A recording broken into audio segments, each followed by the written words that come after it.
जय श्री कृष्ण। राधे राधे। कैसे हैं आप? उम्मीद है कि ईश्वर की कृपा से आप कुशल मंगल हैं। तो चलिए चलते हैं आज के आनंद की ओर।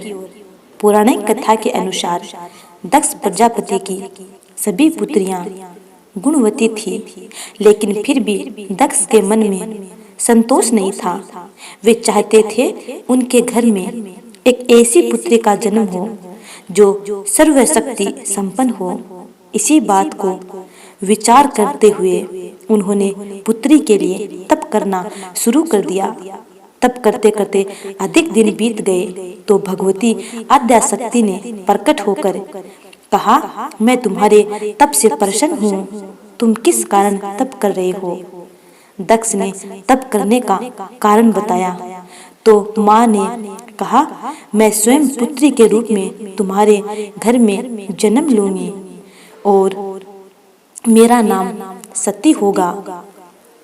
कुछ समय बाद भगवती आद्याशक्ति ने सती के रूप में दक्ष के यहाँ जन्म लिया। सती दक्ष की सभी पुत्रियों में सबसे अधिक अलौकिक थी। सती ने बाल्यावस्था में ही कई ऐसे अलौकिक आश्चर्यचकित करने वाले कार्य कर दिखाए थे, जिन्हें देखकर स्वयं दक्ष को भी विस्मयता होती रहती थी।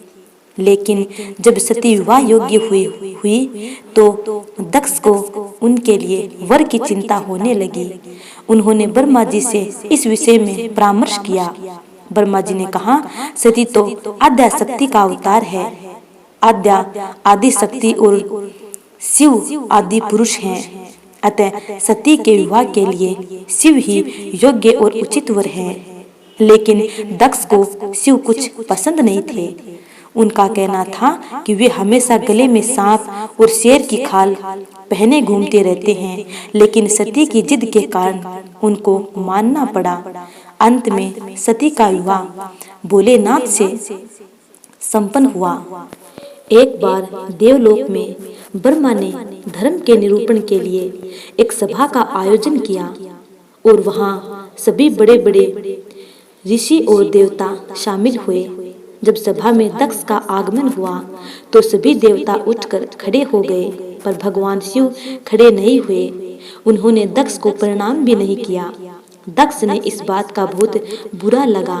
केवल यही नहीं, उनके हृदय में भगवान शिव के प्रति ईर्ष्या की आग जल उठी। वे उनसे बदला लेने के लिए समय और अवसर की प्रतीक्षा करने लगे। राजा दक्ष ने एक बार सती और महादेव के विवाह के बाद यज्ञ का आयोजन किया और सभी को बुलावा भेजा, लेकिन भगवान शिव को नहीं बुलाया। माता सती का यज्ञ में जाना और अपनी बहनों से मिलने का बहुत मन था।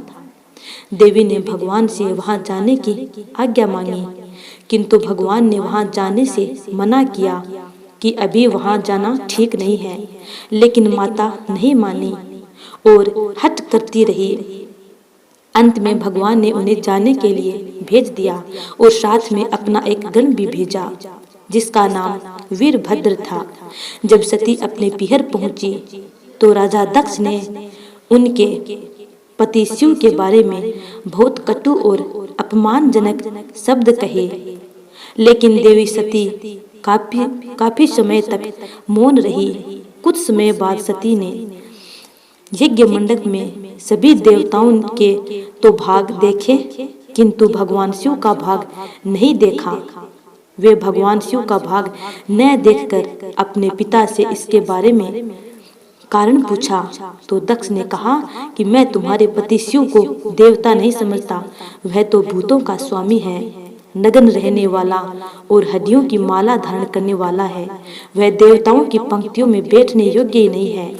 उसे कौन भाग देगा? इन बातों को सुनकर सती की आंखें क्रोध में लाल हो गई और वे कहने लगी कि जो क्षण मात्र में संपूर्ण सृष्टि को नष्ट करने की शक्ति रखते हैं, वे मेरे स्वामी हैं। नारी के लिए उसका पति ही स्वर्ग होता है। जो नारी अपने पति के लिए अपमानजनक शब्दों को सुनती है उसे नरक में जाना पड़ता है।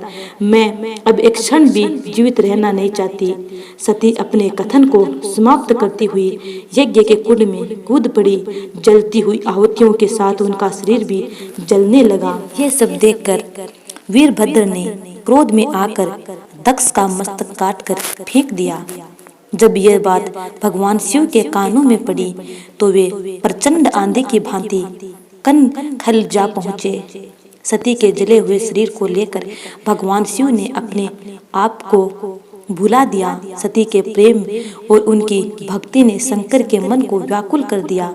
वे सती के प्रेम में खो गए और बेसुध हो गए। भगवान शिव ने सती के जले हुए शरीर को कंधे पर रख लिया। वे सभी दिशाओं में भ्रमण करने लगे। शिव और सती के इस अलौकिक प्रेम को देखकर पृथ्वी रुक गई, हवा रुक गई, जल का प्रवाह ठहर गया और देवताओं की सांसें भी रुकने लगी। ये सब देखकर भगवान विष्णु आगे बढ़े और अपने चक्र से माता सती के अंगों के एक एक भाग कर दिए और वे पृथ्वी पर आकर गिरने लगे। ये सब होने के बाद भगवान शिव को कुछ होश आया और पुनः सृष्टि के सारे कार्य चलने लगे।